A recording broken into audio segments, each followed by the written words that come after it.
the E minor prelude from the second book belong to the genre of the invention. Bach wrote 15 two-part invention, and this absolutely could be one of them. And in fact, it is very reminiscent of a rather famous one, the D minor one, which starts which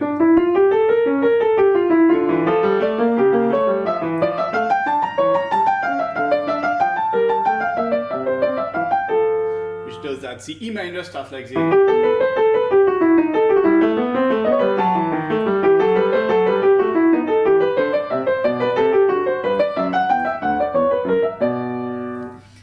So what they share, apart from obvious things like the meter and the natural flow of semiquavers running along, is something more peculiar.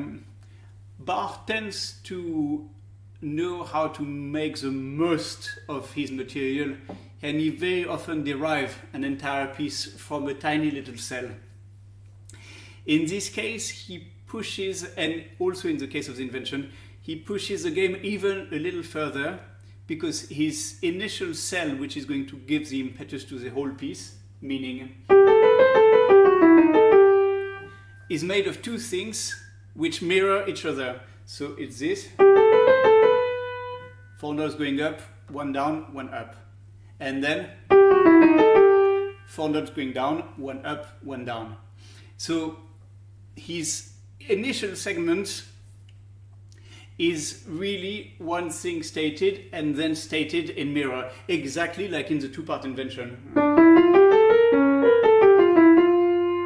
The same principle, notes going up, 1 down, and then notes going down again.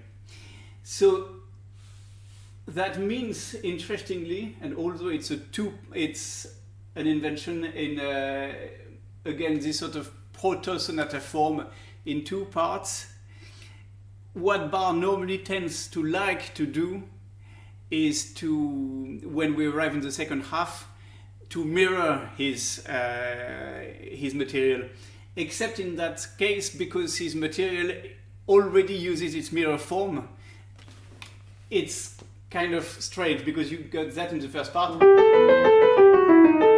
and then in the second.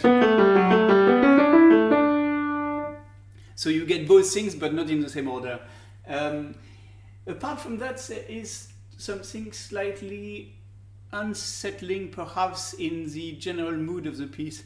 When it starts, you could think that it's as placid, indeed, as some of the invention. So,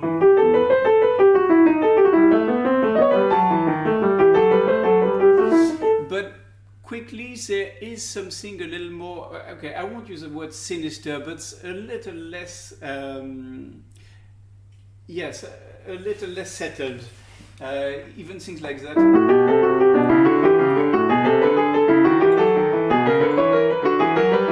And then this trail, which is almost like a laugh. And which really clashes. Some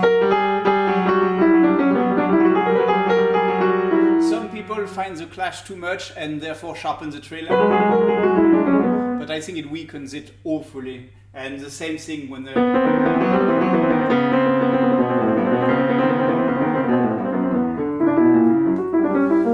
So there is something not completely right with this prelude.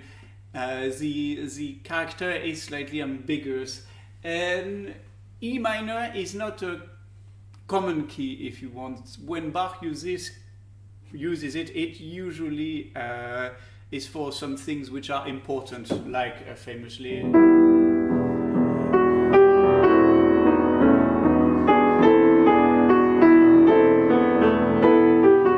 Also has some extremely daring, clashing, crashing harmonies.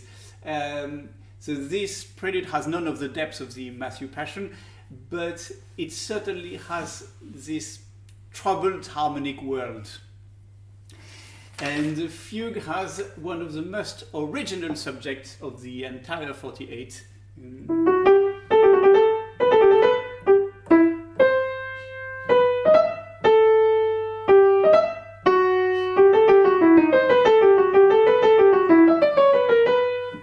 So it is long, it is complicated. The rhythm seems to be all over the place. It is in fact said to be, and it is true, the fugue subject that has the greatest different note values in it. You have triplets, semiquavers, crotchet, minims, dotted quavers. You've got everything in this subject. It's long-winded, and it can be seen as either amusing or mocking, and that's rather how I see it. So amusing, but in a not entirely benign way, perhaps. And obviously, because the subject is so long, the fugue runs for a while, but in actual fact it's dispatched rather quickly, mainly because it has only 3 voices, and therefore the counterpoint is not crazy, and it says what it has to say without the need for 10 minutes. But there is one amusing section that I just want to show you, because whenever I play it, I see myself in the jazz club and with the pizzicato of the double bass.